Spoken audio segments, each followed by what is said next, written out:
Cinema ലോകത്ത് വാണവരും വീണവരും ഏറെയാണ്.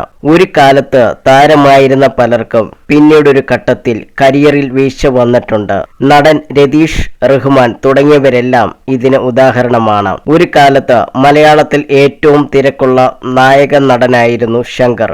മമ്മൂട്ടിയും മോഹൻലാലിനും മുകളിൽ നിന്ന നടൻ. റൊമാന്റിക് ഹീറോയായി ശങ്കർ വലിയ തരംഗം സൃഷ്ടിച്ചു. എന്നാൽ പിന്നീട് ശങ്കറിന്റെ ഗ്രാഫ് ഇടിഞ്ഞു. മോഹൻലാൽ താരമായി മാറി. എന്താണ് ശങ്കറിന്റെ കരിയറിൽ സംഭവിച്ച എന്ന ചോദ്യം ഇപ്പോഴും പ്രേക്ഷകർക്കുണ്ട്.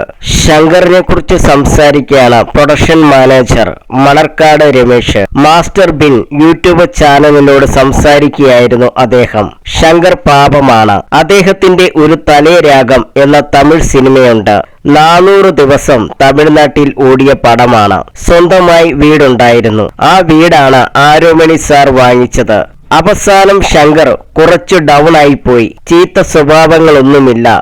എന്തുകൊണ്ടാണ് വീഴ്ച വന്നത് ആർക്കും അറിയില്ല. കുറ്റമായി പറയാൻ ചീത്ത സ്വഭാവം ഒന്നുമില്ല. അയാൾ ഒതുങ്ങിക്കളഞ്ഞു. അറ്റാക്ക് ചെയ്തില്ല. ആരും ഒതുക്കിയതൊന്നുമല്ല. അത്ര പാവത്താനാകാൻ പാടില്ല. ലാലേട്ടൻ അങ്ങനെ ഒതുങ്ങുന്ന ആളല്ല. ലാലേട്ടനും മമ്മൂട്ടി സാറല്ല ഓരോ ഗ്രൂപ്പായി. ഓരോരുത്തർക്കും ഓരോ കൺട്രോളറാണ്. ശങ്കർ ഒന്നിനും കൂടാതെ അങ്ങ് പോയെന്നും മണർക്കാട് രമേശ് ഓർത്തു. സിനിമാ രംഗത്ത് ഒന്നും സമ്പാദിക്കാതെ പോയവരെക്കുറിച്ചും സമ്പാദിച്ചവരെക്കുറിച്ചും മണർക്കാട് രമേശ് സംസാരിച്ചു. ഒടുവിൽ ഉണ്ണികൃഷ്ണൻ, പപ്പു തുടങ്ങിയവരാണ് അവസാനം ഒന്നും സമ്പാദിക്കാതെ പോയത്. പടങ്ങളുണ്ട്, പക്ഷെ പലരും കുടിച്ചില്ലാതാക്കി. പൈസ ചിലപ്പോൾ വാങ്ങില്ല.